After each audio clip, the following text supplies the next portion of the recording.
I'm going to walk you through the step-by-step process that I use to rank my posts #1 on Google or on the first page, and also charge my clients between $300 to $500 just for a single blog post. This video will go beyond generic advice to write a good introduction or create an outline before you start writing. I'll actually go in depth into how to write strong introductions, how to write effective outlines, and I'll also reveal the plug and play techniques, tactics, and systems that I've developed over the last 7 years as a content writer to write content fast, write content that ranks, and also impress my clients with the rankability of my content. You will learn how to banish writer's block, instantly whip up effective outlines within like half an hour, 20 minutes to an hour, and how to write magnetic introductions without exhausting all your creative energy just on the introduction, or writing in such a creative way that you sacrifice the SEO or the rankability of your post. So by the end of this video, you will learn how to write posts that not only rank on Google, but also allow you to create content faster and also charge clients more money because you're able to deliver more value, because you're creating content that is capable of ranking on Google and that solves customer pain points in a unique way. I'm also going to include a downloadable cheat sheet and outline template that you can literally download and implement straight away to instantly up your content game, improve your writing, and basically create better quality content at a much faster rate and charge more for the work that you do. And for a limited time, I'm offering free feedback on your content. All you have to do is add me in the comments, drop a comment below and ask for the help that you want. I'm offering a free on-page SEO analysis and content review. So just make sure you at me and drop a comment below. If you're a new beginner freelance writer or you're looking for more SEO writing tutorials or templates, do subscribe, as I'll be bringing out more content like this in the future. Before we dive into the meat and potatoes, if we haven't met, my name's Hassanuddin. I'm a content strategist and B2B content writer. On this channel, I help beginner freelance writers get into the freelance writing game, charge more for their skills, and develop the mindset they need to do well in freelance writing as a business or as a side project. I've also participated in enterprise content campaigns with brands like QuickBooks, Leadfeeder, Neil Patel, and more. So without further ado, let's get into the video. Let's get started. If you're a beginner freelance writer, or you want to make money on the side or a side income from freelance writing, and you're just beginning, or you're a university student, or you're a teenager, do subscribe to this channel. I'm going to be doing everything I can to help beginners hit the ground running with content marketing and content writing. So subscribe, hit that notification bell. Now let's get on with the video. So the world of content marketing today is drastically different than it was back in 2010, quite a while ago. In the past, you could get away with very little keyword research or optimization. You probably didn't need to know much about on-page SEO, and you definitely could get away with thin content pages. People were ranking on the first page of Google with like 500-word articles or even sub 500-word articles. Today, that isn't the case. You can't compete in today's competitive landscape with content like that. Content is king in today's world, where according to brands like WordPress, over 2.3 million blog posts are created per day. Today, consumer brands, influencers, and even large enterprises vie for the attention of people using content. Content is instrumental in today's world of digital marketing. All sorts of businesses need content to generate organic traffic that naturally brings in users into their sales funnels and reach their ideal target customers. This is excellent news if you're looking to create a side income from freelance writing, or you're just looking to get into content writing full time. It is also a double-edged sword, because this also means that you're competing in a highly competitive landscape where content is serious business. You're up against shorter attention spans, reams of copycat content that you are probably familiar with, and a ton of brands that want to rank for the same topic or keyword that you want to rank for. This brings me to the first point, which is topic or title selection. Let's get into it. Have you ever searched something on Google and found reams of content that replicate the same information but also fail to answer the question that you might have had? This is the exact thing that you want to avoid. The reason why some of the results will look similar that are on the first page of Google is because people are trying to judge what Google deems valuable content. So they'll use the first page results or even second page results to look at popular subheads or layouts that seem to work, and they'll try and incorporate that into their own content, which is a smart move. But if you adhere to that strategy too much, you basically end up creating replicate content that isn't unique or isn't valuable. So the key here is to be unique but also balance optimization. If you can offer a unique or fresh angle on your topic and also combine that with strong SEO fundamentals, you have the combination for a powerful piece of content that will attract organic traffic, increase conversion rates for your clients, and also allow you to charge much higher rates as a beginner content writer or someone who's looking to get into freelance writing. Now, you're probably wondering, how do you make unique blog posts or select unique topics? Quite often, you're probably not going to be in charge of actually selecting topics. That will come down to the strategist or your client themselves. If you do have a choice, or say in the topics that you do write, I'm going to go ahead and give you some examples and also share some of the unique things that I do as a content strategist to create unique angles and content that speaks to our ideal users rather than being generic and failing to convert and even rank for certain keywords. Creating unique content boils down to understanding your users' pain points,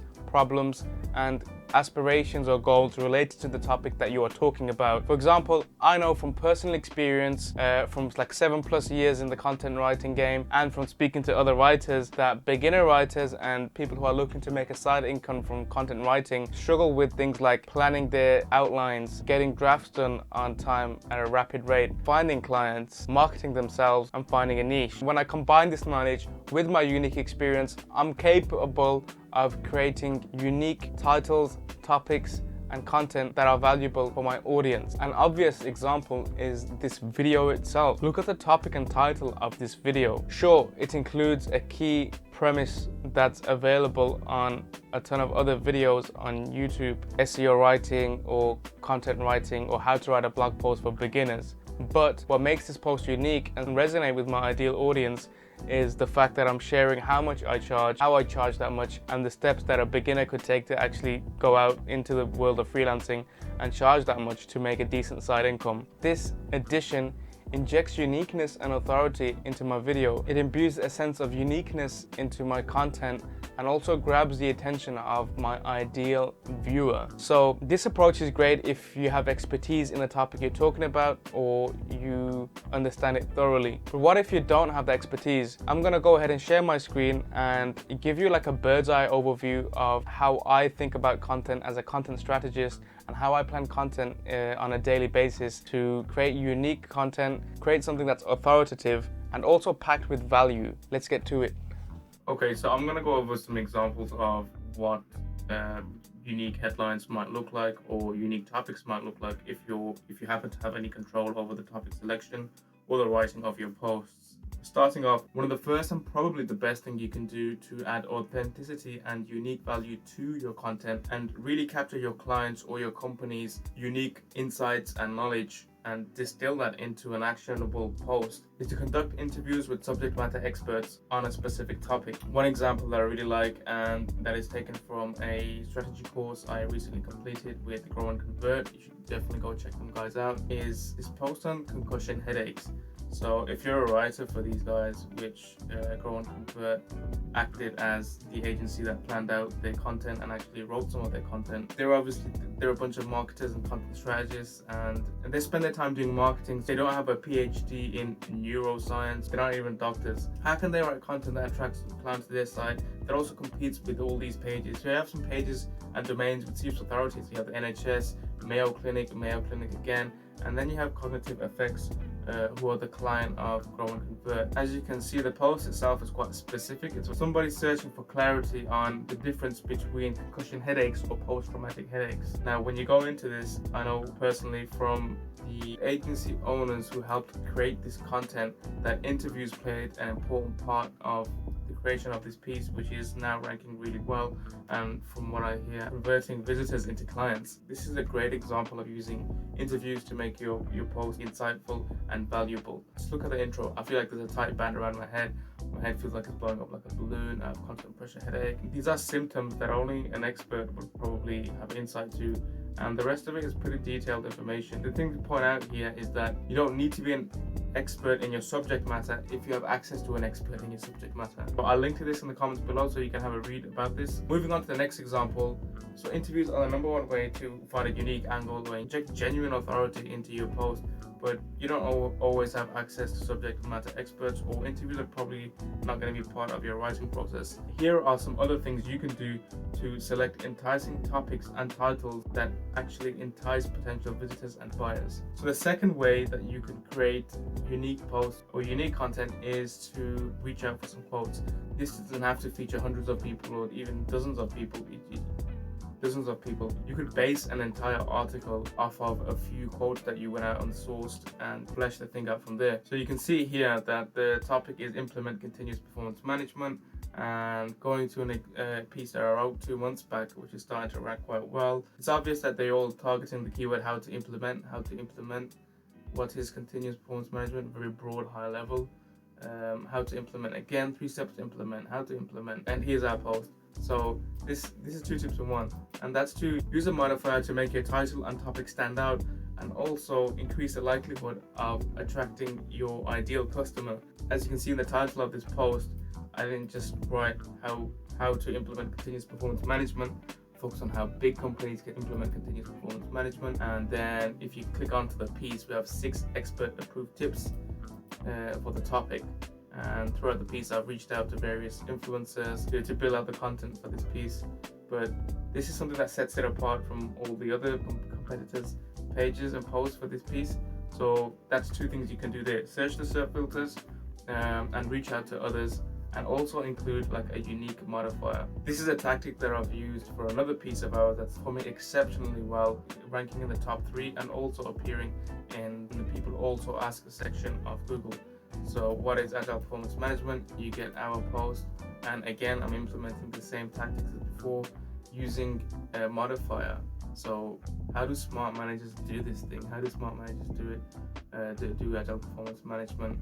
And then if you scroll down, we're here again. So to wrap it up, that's 3 things. Number 1 is to conduct interviews whenever possible to get authentic and genuine expertise into your writing. And tip number 2 is to reach out to experts. It doesn't have to be a lot. I used 6 in this post. You could even use fewer or more if you like.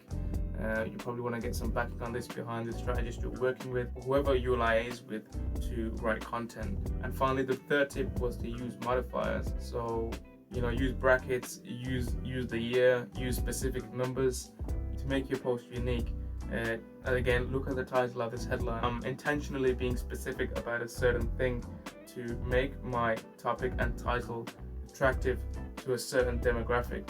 Now that we've covered how to create unique content and unique titles, let's move on to step number 2, which kickstarts the nitty-gritty process of writing your piece. And this all starts with outlining. So I recently read this book by John McPhee called Draft Number 4, and it's basically his memoir on writing. And if you haven't heard of John McPhee, he's one of my biggest writing crushes and arguably one of the best non-fiction essay writers and general non-fiction writers to date. John's held in pretty high regard in the non-fiction writing world, and his books and writing are amazing. You should definitely go check it out. I'd recommend Draft Number 4 itself, and I'd also recommend a Giving Good Weight, which was a collection of short stories by McPhee. One of the most memorable chapters in the book is about John McPhee's writing process, something which wasn't covered extensively or with much depth throughout his rich career, which included highlights such as writing for Time magazine and being a heavyweight writer for the New Yorker. So speaking of John's writing process, it's the stuff of legends. John would painstakingly and almost compulsively cut out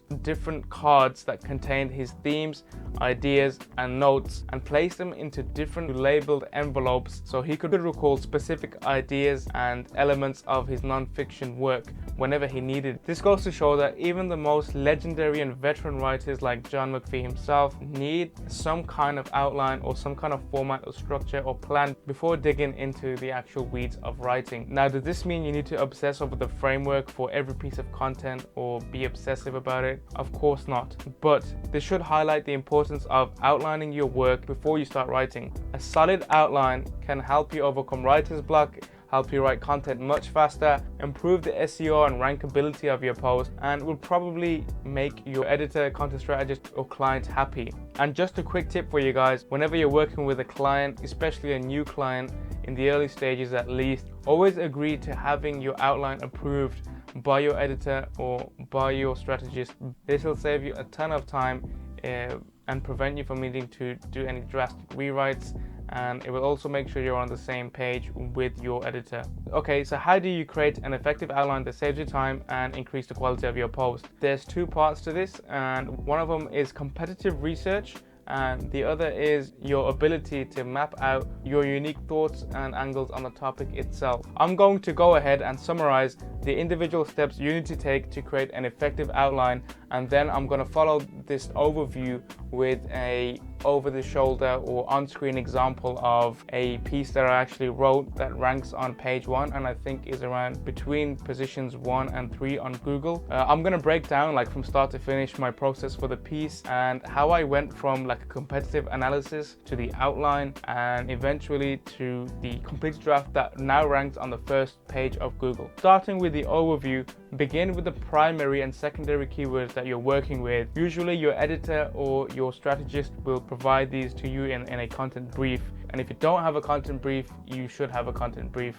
I'll cover this in a future topic, but just make sure your editor tells you what keywords you're supposed to rank for, any ideas on the potential subheads, and some ideas as to the specifics of the post. Doesn't need to be too fleshed out, but you should know the basics of what you're trying to rank for and the related keywords or phrases. Now that you know the primary and secondary keywords that your piece is trying to rank for, you want to focus on researching the competition so you can decide on how you'll create a unique post and also gather ideas on which subheads and topics Google deems important for that keyword. While you're researching these posts, you want to go through probably the first and second page of Google and analyze the following things. Look at the length of the piece, look at the title, the keyword that looks like it's being targeted, the subheads, and anything else that makes the post unique, special, or stand out. Does it have a lot of GIFs? Does it have a lot of explainer images? Does it use tables and data charts? These are all things that you want to take into consideration, even though you might not be able to do something about all of them. If there's a table, for example, comparing different options or lists, you can't really do much about that as a content writer, but you can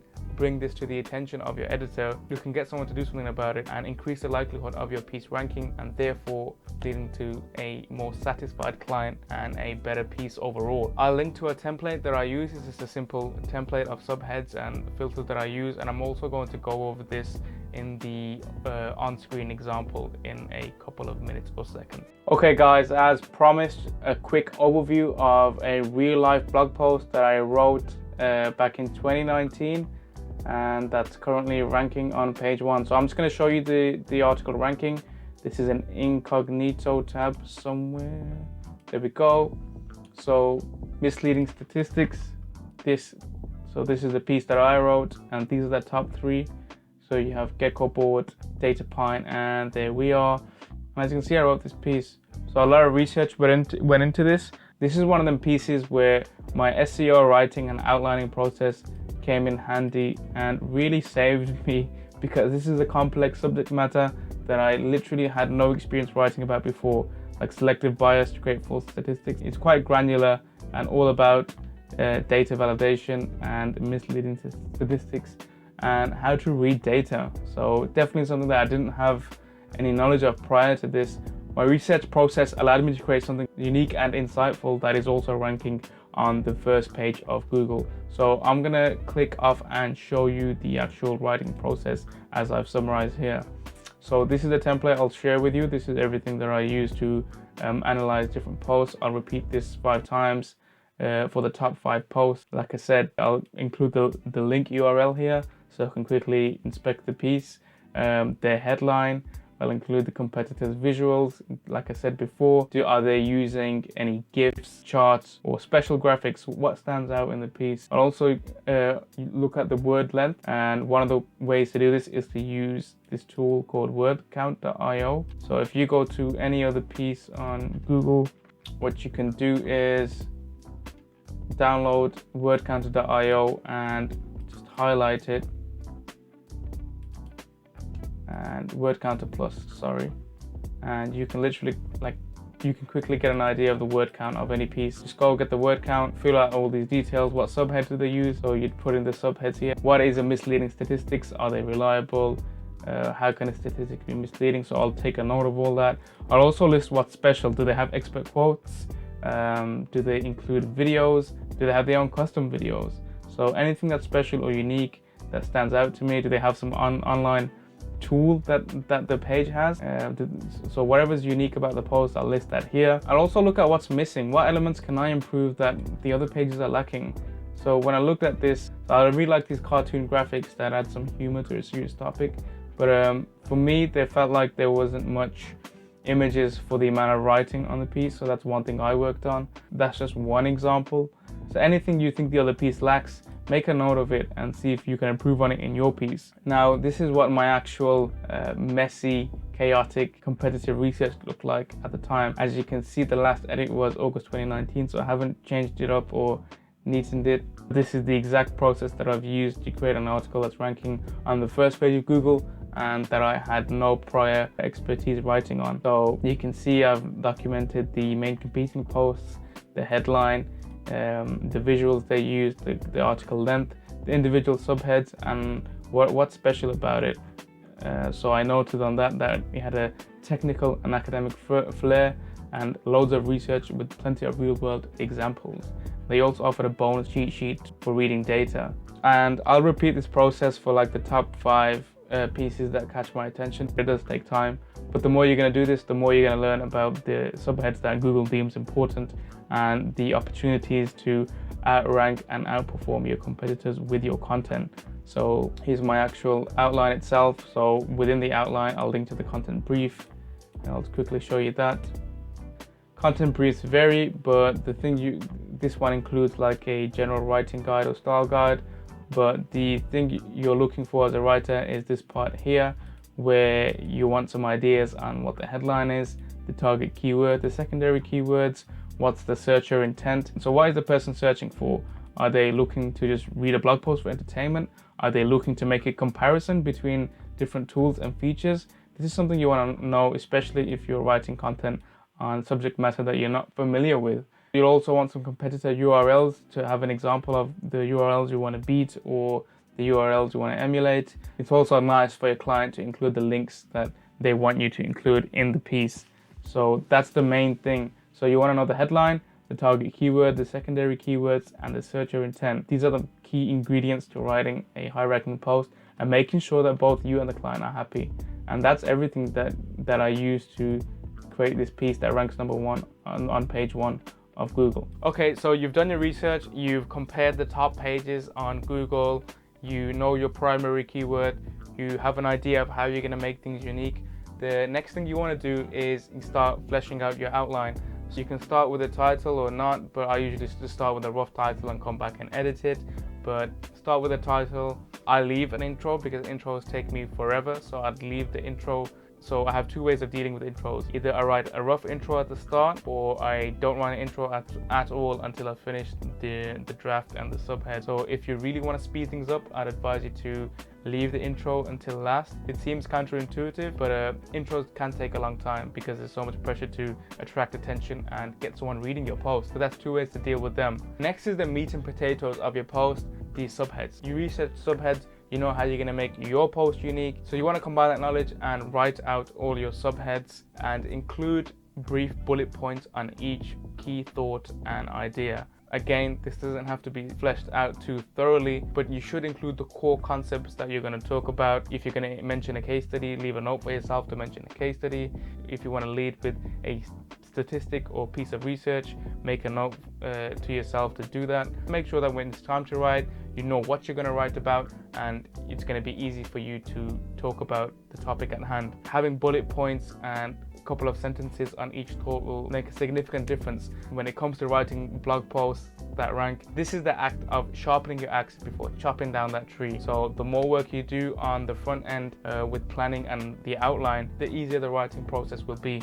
Just a final tip on subheads is don't overdo the keyword optimization. You and I both know that most people scan when they read now. You probably whiz past most subheads to just find a topic that's relevant to you, and you need to keep that in mind when you're writing your own pieces. So don't stuff your subheads with keywords. If you do the research right, this happens naturally, and you shouldn't stress about shoehorning specific keywords into every single subhead. Finally, once you've got all the planning done, you've got your subheads in, you know what concepts you're going to write about, you know what keyword you're optimizing for and the secondary related keywords, you know what the competition on Google is doing, and you know what you're going to do to make your post unique. It's time to sit down and write your post. If you're new to this, I'd advise you to start tracking how long it takes you to go from research to outline and to a fully fleshed out draft and a revised and edited piece. This is important for not only tracking your hourly rate, but also measuring how productive you are. I advise you to try this process out and witness your productivity improve. And finally, when it comes down to writing your piece, don't obsess over grammar, spelling, fancy vocabulary, or being overly technical. This is something that you want to include in your revision or your rewrite. You don't want to obsess over small details while you're fleshing out a draft, because drafts are hard enough. In fact, if you use an app like Grammarly, I'd advise turning it off while you're drafting. This is something that I've started doing recently, and it made a significant difference to how fast I can execute and actually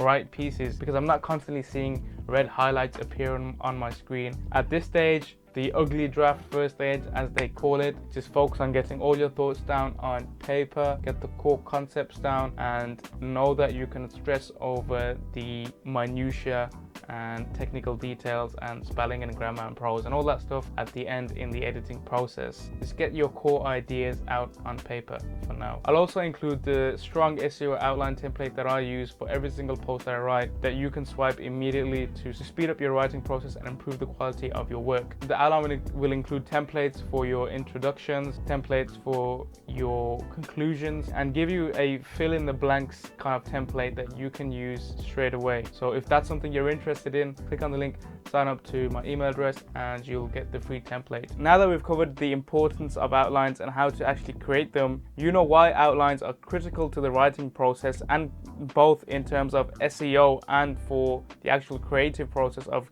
making good content or producing good content. You've also got a first-hand under the hood looks at a popular blog post that's ranking on page 1 that I've personally written, and you've seen the competitive analysis I've done, the outline that's been created. If you haven't, you might want to go back and look at that example. For the first time, I shared a raw outline of a article that ranks in the top 3 on Google. So the third step, which is kind of a half step, is not something that I strictly focus on in this order. So I'd say the third half step is creating irresistible headlines, or more aptly named, setting the foundation for your headlines. Legendary copywriter David Ogilvy said that when you've written your headline, you spent 80 cents out of your advertising dollar. This is so true in the modern day and age, where people will glance at a headline or picture, image, ad, and within seconds either ignore it or click on it. We've subconsciously developed the ability to identify an ad so we can disregard it and look for something that's authentic or that's useful to us. If you're writing content, this is so important, because your headline is the first point of contact with your piece. It's the first promise, it's the first sales point, it's the first everything. If it fails to grab the attention of the person who's scrolling through, then you failed, because nobody's going to click through and read it if the headline doesn't convince them to do so. That's why you want to give your headline a little bit of a head start. So after you've done your outline or during your outline, you don't want to have your final headline drafted, but you do want to have a semblance of an idea of the headline you're going to use, or just some general ideas on how you're going to make your headline unique. I'm not going to cover headlines in too much depth, because there's a ton of amazing resources that I'm going to link to in the comments below, but your headline overall should do 2 things. Number 1 is to stop your intended audience cold and grab their attention. Once you've got their attention, the second thing that your headline must do is motivate them to actually actually read your content. To do this, your headline must do two other things: either pique enough curiosity to encourage someone to click on your post and read it, or provide a benefit to a solution, pain point, or problem that's so promising that somebody can't help but click through to your page to look for that answer. This applies equally to your meta headline, which is a headline that appears in the search engine results pages on Google. But if you're strictly content writing, you probably won't have control over this, but your editor or your strategist will probably use your creative headline as a base for the meta headline. Now let's move on to the fourth step of writing an SEO optimized blog post that's great for SEO and also a great individual piece of content. Coffee break. Like my mug, he's a veteran ninja. Okay, continuing on from the points above, step number 4 is writing powerful and gripping introductions. Now we're getting into actually fleshing out your piece. This is where things get exciting, and the rubber hits the road. But here's the thing about intros. They are horrible to write. I don't know about you, but I hate writing intros. They've been the bane of my writing career. They can take a ton of time. There's a lot of pressure to perform because you want to make sure that your intro is tight, gripping, and provides enough promise to pull readers deeper into your post and get them to read your subheads and get them to engage.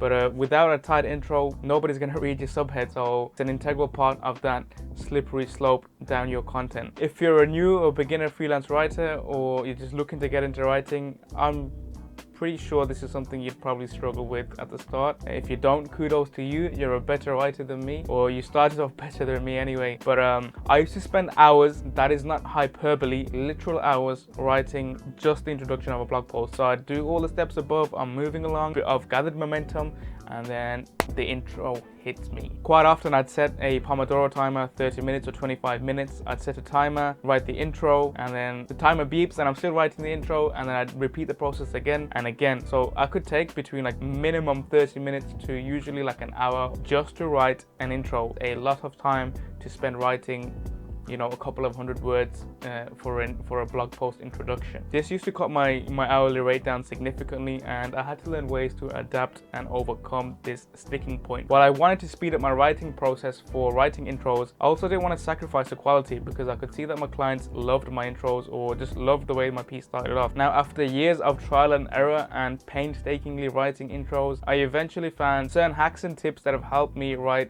compelling intros at a much faster rate without sacrificing quality. In fact, I'd say these have enhanced my quality and leaned down my introduction writing process to. I share these in depth in my outline template, so I'll give you all the potential introductions you can write, the angles you can take. But here's a quick overview of like the templates and tips and hacks that I use to quickly write an intro or just quickly get something down that usually evolves into something really compelling at the start. Here's a quick fire list of the things that I use. A shocking statistic, quote, or piece of data. This is usually effective when you're talking about a factual subject matter or something serious. It also adds a bit of authority early on in the post. It's always a good way to lead with your post, and you can begin commenting on the piece of data or research that you've mentioned early in the post. But this is one that I personally use quite a bit. Another one is to use a famous quote or piece of research and play the contrarian and disagree with it. Let's say that I just mentioned that David Ogilvy said, hey, you spent 80 cents of your advertising dollar when you've written your headline. You can lead with that and maybe like write something like, you haven't spent 80 cents out of your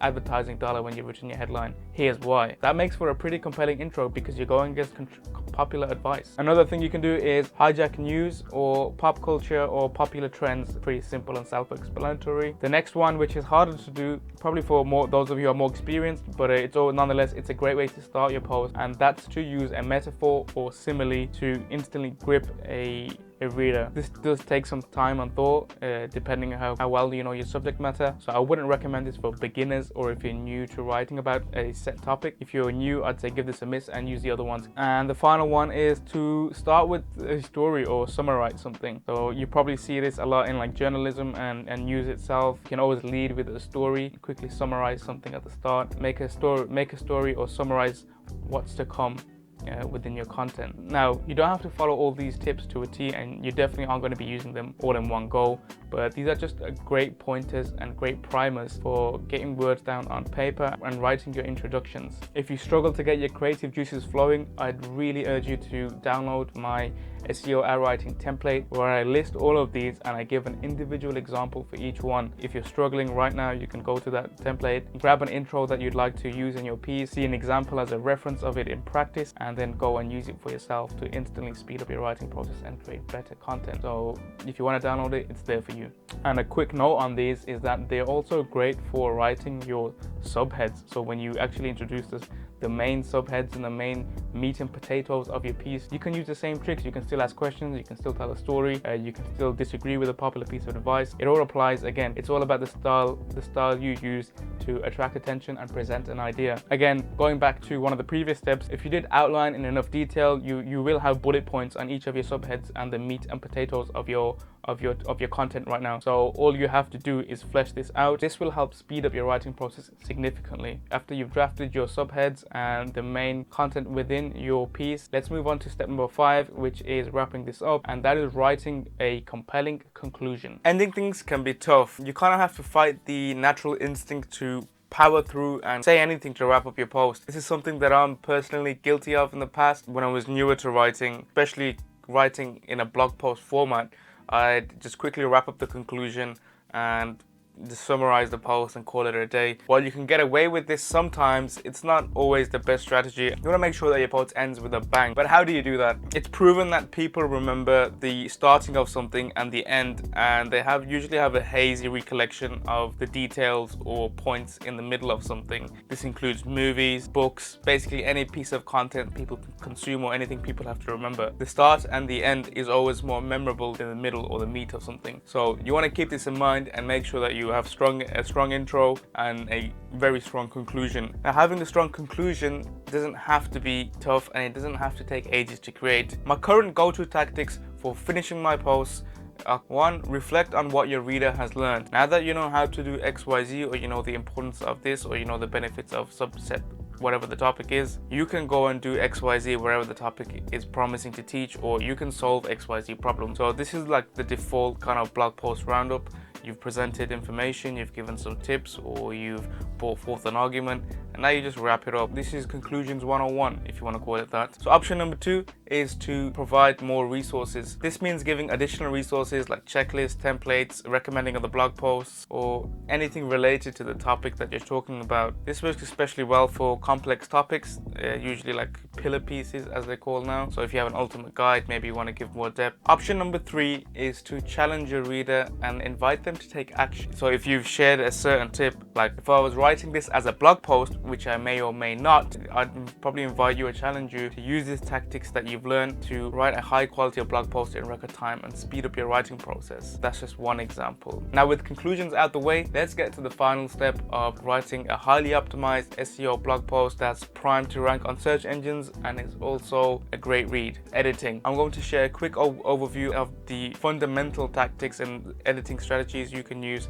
to turn a flabby, bloated draft into tight-knit, informative and engaging, punchy content. Okay, so one thing I want to mention before we talk about editing, and it's an important point for new writers and any writer in general, and that's the idea of the perfect first draft. There's no such thing as a perfect first draft. The writers you love and admire all have very ugly drafts that you don't get to see, and that's what the editing process is for. You've done great work by getting your draft out. You've got the core ideas you wanted to get on paper. You know how you're going to make your post unique. You know how you're going to optimize it. It's a lot of work and there's a lot of information and value within your post, and you've got to think of it this way, as a diamond in the rough. All you're doing now is polishing it to perfection, cleaning out the rough edges, making it the best piece it can possibly be. Now that you're approaching editing with the right mindset, let's talk about some quick tactics you can use. I'm going to link to an article about editing in the description. If you do want to learn more about editing or any aspect in general of content writing, or you're getting into content writing as a beginner, do feel free to drop a comment below and let me know, and I'll cover that in the next video coming up. But let's get to it. So the first thing you want to do is get some distance from